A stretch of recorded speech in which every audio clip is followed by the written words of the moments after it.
Hey everyone, my name is Amber. Welcome back to my channel, Amber Reads Romance. Today I am here. I'm going to do a new vlog. This is actually a new thing that was a goal for me for 2025, was I wanted to really focus on more historical romance and like new to me authors. So I'm going to start vlogging some new to me authors and even just other historical romance because I really want to read more historical. It's always a goal every year to read more historical, and I kind of slack off on it. So there's actually the Rake meets Blue Stocking romance readathon going on right now. It just started today when I'm filming this. So this is a perfect time to actually get to the books that have been on my TBR. So I think I might be doing two different authors in this vlog. It depends on how long I talk, how long I want to make this vlog, but we'll see about doing two.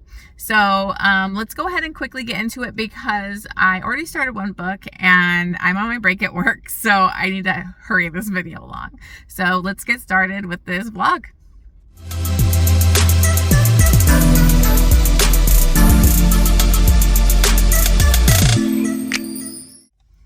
Okay guys, so the first book that I started was The Bride by Julie Garwood. This has actually been on my TBR for months. I kept having to push it back because of arcs and other things and me just being behind. So I'm really happy that I'm finally reading this. I've never read Julie Garwood, which is kind of surprising. And I know people really love The Bride, so I'm really curious to see how it's going to go for me. So, so far, I think I'm about 30-something% through, and I'm listening to it. It's on Anyplay, so I'm listening to the audiobook while I'm at work. And I gotta say, I'm really loving it. Her writing just hooked me right from the start. There's a lot of funny banter and the hijinks of the beginning and the setup and everything, because in this, we have Jamie, and she's an English woman, and she finds out that her dad didn't pay his taxes. He collected taxes, but he didn't pay them, and so the king is pretty pissed, and now he has to offer up two of his daughters to get married to a Scottish laird. And the daughters are all freaking out, and they're like, this guy is he's killed his wife, and he's Scottish and he's a barbarian and all this dramatics. And Jamie is actually the youngest daughter, and she's actually not his blood daughter. She her mother was pregnant, her husband had died in I can't believe it, I remember if it was a war or something, and married the other father, and he basically raised her like his own. He really depends on her, but kind of in a fucked up way. She just assumes it's normal that she takes care of everything. She is protective of the sisters and watches out for the sisters, even though she's the youngest. And so it's kind of messed up how much responsibility is put onto her. But she's trying to calm them down and everything, and she wasn't even put up as an option. Her father was going to pretend she wasn't another daughter that he had, because he doesn't want to lose her because he depends on her. She's kind of does everything and runs his house. So this elderly guy that runs, I think, the stables or whatever, I really loved him because he sees how she's treated, and he really wants her to get out of this life. And so he actually, when the Scottish laird shows up, he tells him about that woman, and she happens to be coming in to talk to him, and the Scottish laird hides in the back, so he sees her, and he's like, yeah, I'm picking her because she's gorgeous. She's feisty though, and he's not ready for the feistiness. So she's actually gonna be forced to marry him. One of her other sisters is marrying his other friend, and so that's kind of the setup we have going on. I did think the prologue was really interesting because it was going about his wife that died, and she had killed herself. And then it showed a point of view of some enemy or whatever that was the one that killed her, so she didn't really kill herself, and how he was coming after the laird and everything. So that should be interesting. The laird's name is Alec Kincaid, and I'm really liking him. He's pretty swoony and pretty arrogant though, and he expects his woman to be know her place and not have a say. And, you know, that's really not how Jamie is. And she's like, I'm not just like the little woman to keep her mouth shut. So they're like on their way to Scotland, and she's really attracted to him. They've already kissed a few times and kind of touched each other a little bit, but she's like, you can't touch me. I want to wait to like do anything. And he's just like, are you kidding me? So she's realizing she never believed these rumors about him killing his wife. Like, he's told her, you can upset me however you want, but I'm never going to hurt you. I would never hurt you.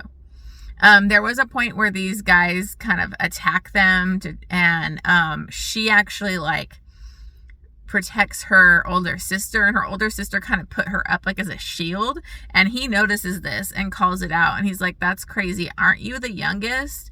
And she's like, yeah, that's normal. Like, it's my duty to protect my sisters. And he's just like, bullshit. You know, like, she's totally abused and like taken advantage of by this family. She was basically treated like kind of like a servant. So this is going to be interesting. I'm only that far in, not too far, but I wanted to do a check-in real quick. I'm really enjoying it. The writing, the banter, it's very funny and cute. And so like, I'm really liking this so far. So I got to head back into work. So I will check back in with you guys in a bit. Hey guys, so I am back. I actually am checking in a little bit late because I actually finished The Bride on the way home from work yesterday, but it was pretty late. I've been working overtime this week and doing training, so I've been like exhausted. Like, I never go to sleep good any night. It usually like takes me till like at like 12 o'clock and I have to get up super early. And so I don't get a lot of sleep. Like, I'll get like 5.5 hours sometimes. But I was freaking exhausted last night, and I had to like edit my my top books from 2024 video, which was over an hour long. So anyways, I didn't do my check-in, but I actually finished The Bride, but I also started another book, which happened to be the Rake Appreciation Society's one of their picks for their book club. So I am currently listening to that. I think I'm like 60% through already. I started listening to that at work today. So I'll talk about that as well. But first, let me give you my thoughts on The Bride. So I really enjoyed this. I did have a couple issues, just little things that were kind of threw me off a little bit. But honestly, this was my first book by Julie Garwood, and I really liked her writing. I was sucked in with like the weird family dynamic, how the sisters were like talking to each other, and like the father. And I really loved Jamie's character. I think she was, even though, you know, she was a woman of that time, she was very independent for what that time gave you. Now, I did see a lot of negative reviews for like misogyny and like how she didn't have a voice and this and that, and because it's like the husband rules the roost kind of thing, and he's the final say so. And you know, he's a Scottish Highlander. He's, you know, this is like in the medieval time. So to me, I didn't get the whole misogyny thing because it was that time period. Like, the woman wouldn't really have a say. Your whole purpose as a woman in that kind of time was being a wife, providing an heir, taking care of your husband, all of that. So, and even later in history, it was still like that. So for people to freak out about that when it's this time zone timing, I just don't get that. Maybe if you're reading a Regency romance or something, you could bring that complaint a little bit more. But in this, it didn't bug me. And I honestly grew up reading, sorry, my camera's like all lopsided here. I grew up reading like the bodice ripper type of romances, so I actually really like them. They don't bother me. I'm reading historical romance. I'm not reading a contemporary. So I actually like that. I mean, one of my favorite books, it's one of my favorite of all times, I've reread it so many times, is The Wolf and the Dove by Kathleen E. Woodiwiz. And that has like really dubious consent, like full on assault on page. It's pretty bad. So like, I love that. So, but anyways, side note, I kind of want to do a reread of The Wolf and the Dove. I wonder if anybody would be interested in doing like a buddy read with me, because I really want to reread that again. So anyways, this got pretty spicy pretty quickly, which I wasn't expecting, because on their way to Scotland, they're traveling and they kind of end up, she's kind of sleeping in the cold, and he's like, well, if you get under, like, you know, his plaid or his like kilt type of thing, like, things are going to happen. Of course, she ends up under there because she's freezing, and they kind of mess around. And at first, she's kind of saying no, like, she's not comfortable. She had told him she wasn't ready to be intimate yet. But like, she kind of caves pretty quickly and goes for it. So a lot of people also had a problem with that, like, as like dubious consent, and like, I honestly didn't feel that way at all. I thought it was hot. I didn't mind it. I just view it as a different time. Like, that's a different time. And I'm sorry, but when you get married, you were supposed to have sex with your husband. Like, you have to consummate the marriage. I was surprised that they did it like while they're camping out and didn't wait till they got home. But she was really into it, so whatever. So I didn't have the same hangups that other people did that rated this kind of lower.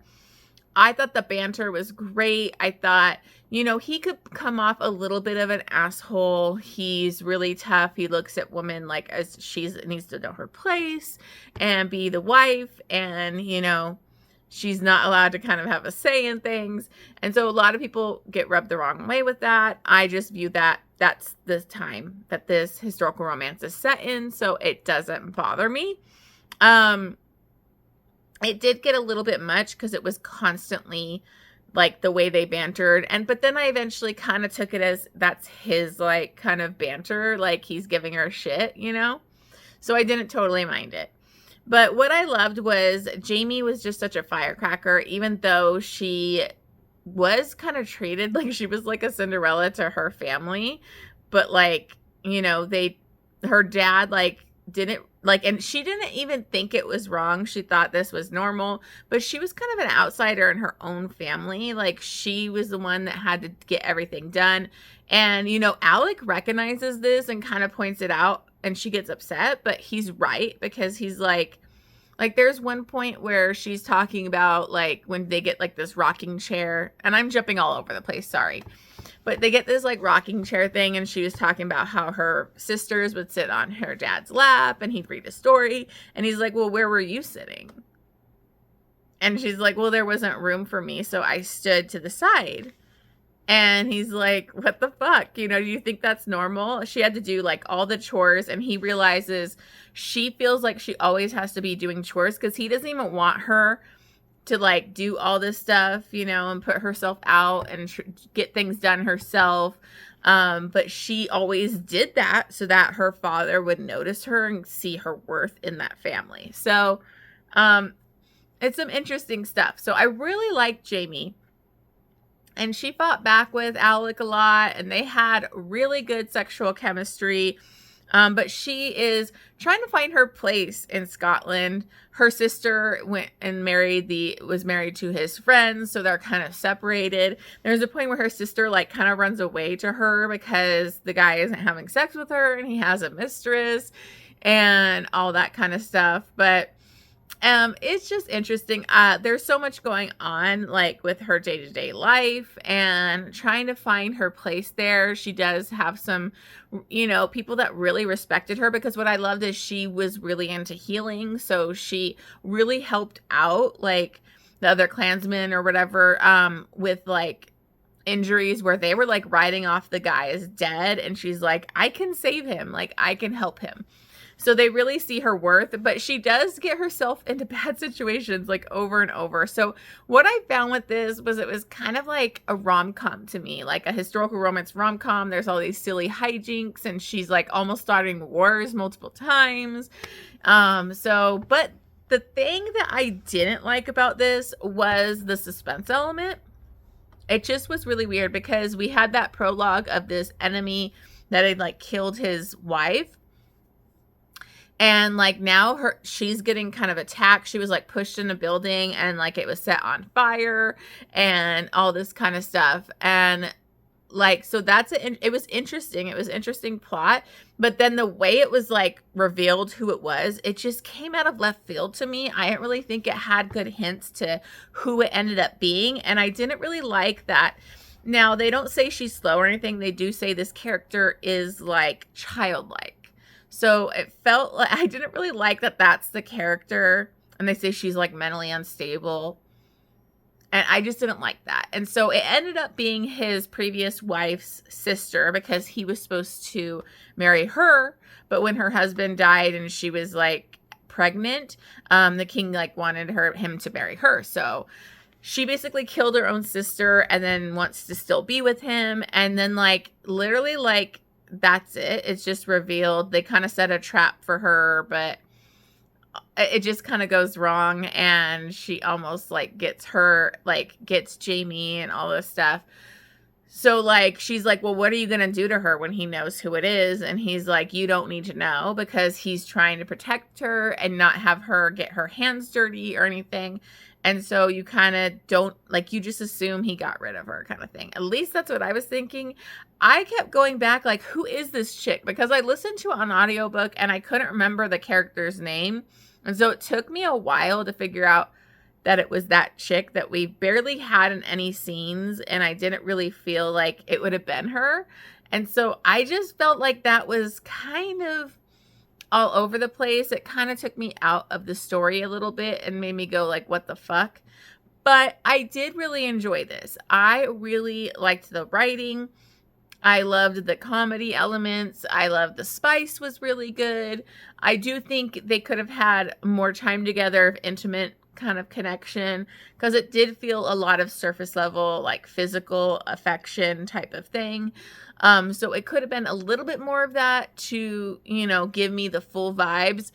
So I was starting out with a 5-star when I was first into it, but with this whole third act and like everything that went on with that just kind of lowered it for me. I really didn't think it needed that element to it at all.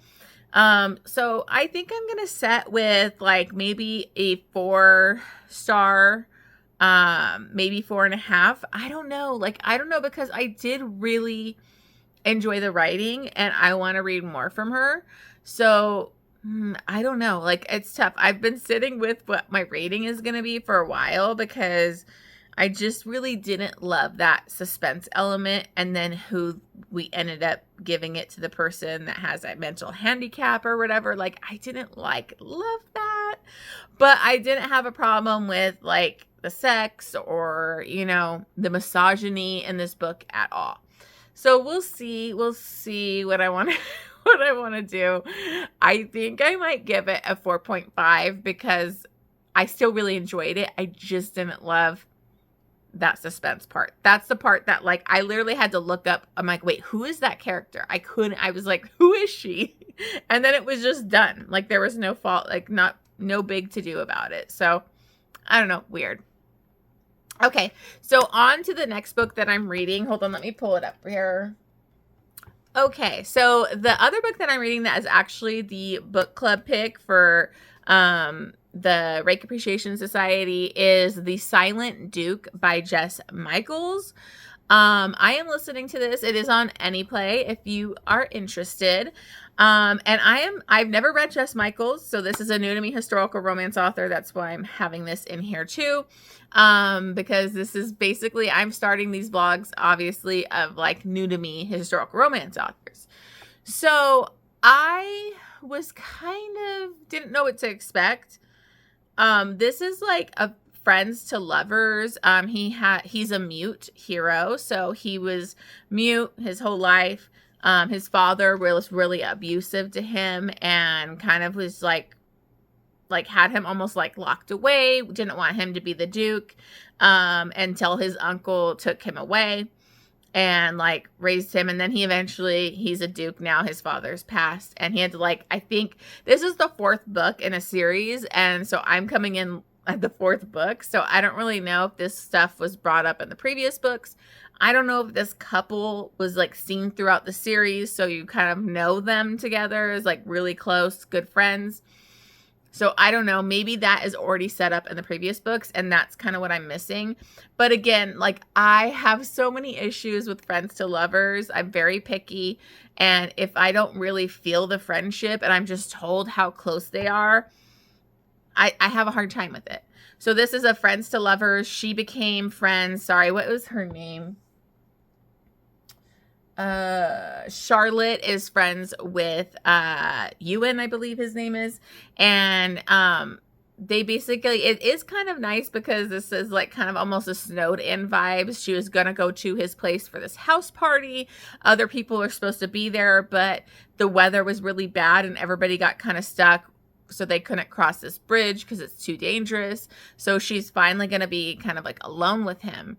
And she's a widow. She's just got out of mourning and she has been in love with him forever. She confessed her feelings way back to him and he basically denied her. And so she felt horrible about that. But now she is out of mourning and she really wants to make a move. And so she was thinking that if she seduced him, they could finally like be together. And so now she's they're stuck together and she's like, this is meant to be, like, I need to go for it. So she does seduce him and he's been pining after her for years, but he thinks that he can't be with anybody because he feels he's damaged because of his being a mute. And he really just doesn't think he should be with her, and that she wouldn't have a good life being with him, which she's just like, are you freaking kidding me? Like, I love you. Like, you're my best friend. She wants to be with him. So this is an interesting setup, but I was kind of shocked because they get right to the banging. It's not even like a slow burn of them like being like stuck together and the longing looks. Like, that's kind of like what I wanted. And in this, it's more like instantly going for it. And at first I was excited because he was a virgin hero. He hadn't had sex with anybody. And she's more experienced, obviously. She was married. And so I love a virgin hero. But like immediately he's like a sex god and he's so good at everything. And she was never able to get off like he gets her off. And so there was a lot of sex. And it's like kind of repeated sex in multiple chapters where I'm kind of like, I don't even care. Like, it's too much sex. And not enough of like intimacy and like showing them like being like true soulmates or I don't know. He's just like hooking up with her and like, that's all this can be. We can only have sex. We can never be together. So it was a little bit too much like spice for what I was expecting with a historical romance. I don't know if Jess Michaels, that's how all her books are, because this is my first one. So tell me if I'm wrong, but I don't know. I just wasn't really expecting that. And then I was kind of okay with it. I was like, oh, okay, this is fine. Like, it's just going to be a spicy, historical. But then something happened that really pissed me off. If you saw my vlog for the first Bridgerton book, it's the same thing that I have these feelings about. So if you want to check out that vlog, by the way, I'll try to remember to put up in the cards. But I was infuriated by that book because to me, there was definitely a non-consent type of vibe in that one. This one is not as bad. But this heroine basically is riding him, having sex with him, kind of like, and he's trying to withdraw because he doesn't want to come in her, and she's like forcing it, trying to make it so he would come in her, so then the chance of her getting pregnant, and that would like basically trap him to have to be with her. And he's like trying to get out of her and she's trying to like keep him in, and that is just so fucking wrong. Like, and I don't like a heroine that does that. Like, and he does end up pulling out. But he's like pissed. He's like, you were trying to like force me to come in you so that you could possibly get pregnant. And she's like, I know it was wrong. I know, I'm sorry. And it just really is shady as fuck. Like, I mean, you can't do that. That's like entrapping a man to be with you and trapping him with like a pregnancy. That's fucked up. So I don't know how to feel about this book. I'm kind of irritated, and like the whole like constant sex. And then now their friends have arrived at the party because the weather's cleared. And so now they can't be together. And it's like, she wants to prove that they should be together and he's basically fighting it. So that's kind of where I'm at with this book. That sex scene really turned it even further down for me. in my rating. We'll see how I feel by the end of it. It's pretty quick. I think it's a pretty short book, so I should be done tomorrow. So we'll see. I'll do another check-in. But anyways, those are my thoughts. I'm here. I'm all over the place, but just got home from work. I need to make dinner. So thank you. I will check in with you once I finish this book. It's probably going to be the last book for this vlog because, again, I'm talking a lot. All right. I will see you on the next clip.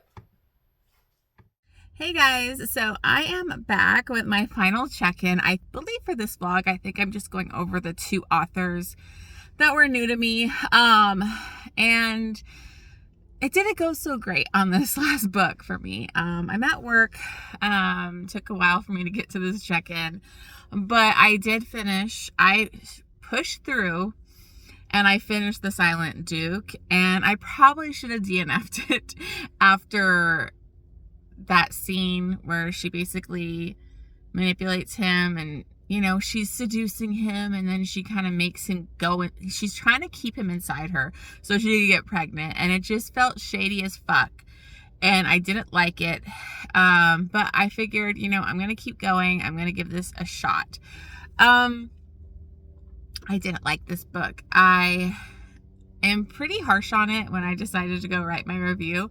I had a lot of issues with this book. I didn't love the writing. I will try maybe another Jess Michaels. Let me know if you have any other ones that are your favorite of hers, because I've never read her before. This is my first impression, and this book was so centered around the sex and spice and smut, and it was getting very repetitive. I was very bored. I didn't care about the characters, and I didn't really like the heroine because I felt like she was really underhanded, manipulative, just trying to seduce him to get her way.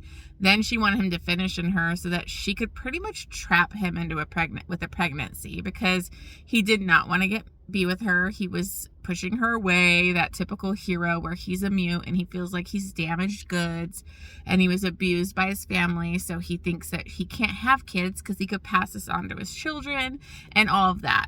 But those are his thoughts, his choices, and she was basically taking it away from him. So I didn't like that. I also didn't think there was enough of a connection between them. We're just told how they've been best friends, really close since they were kids, but I really didn't feel that much of their friendship in this. And so, I don't know, like, I didn't even feel their connection, and then it just was like repeated sex scenes. The guy was a virgin hero, yeah, he was like a sex god and could get her off instantly. And it was like, it would have been better if he was like a virgin and she was like doing kind of like lessons in seduction or less sex lessons with him. I would have liked that better. But this one was just ridiculous. So I pushed through, and there's like also a third act suspense element that was so over the top and like not needed. And so I just had a horrible time with this. I had a lot of issues. I'm not even going to go into like the whole plot that happens at the end, because I was kind of checked out, honestly. One of his like other brothers wants to get revenge against him. Somehow they tie in the heroine to get involved with this. And it made no sense. It made absolutely no sense. So I hated it. I didn't like the narrator either. She was like way over the top with the way she narrated this, and I was just like, and I was listening to it on Anyplay, so I couldn't increase my speed, so I could only listen at 2 times speed, which made her over the top narration even more annoying. So I was very disappointed with this, but maybe this is a one-off. I don't know if Jess Michaels always writes like 100% smut, because I expect more from my historical romance. I want romantic, like longing looks, slight touches, like the stuff you get in the historical romances, and I just didn't get that in this. So it was disappointing. I think I gave it like 1.5 stars when I rate it on Goodreads. I decided, like, if I don't like a book, I'm not going to be nice about it this year. Like, especially if I have that many issues, I'm just going to put it in there. I'm I'm going to be brutal about it because I think I've been a little too nice for books that I don't like. And I would give them like a 2.5, 3-star when really they're a 1-star book. So I've decided I'm going to be a little bit harsher this year. But anyways, so that one was not a success, but I did end up landing on a 4.5 for The Bride. I really enjoyed The Bride. I just didn't like that suspense element at the end either, and like who the villain was. I just thought it was weird and didn't really connect to me. So all in all, I had a great time with Julie Garwood's romance. So I'm definitely going to read more from her. And then I might try Jess Michaels again just to see if I have the same feelings like it's all smut. I'll probably just pass her by.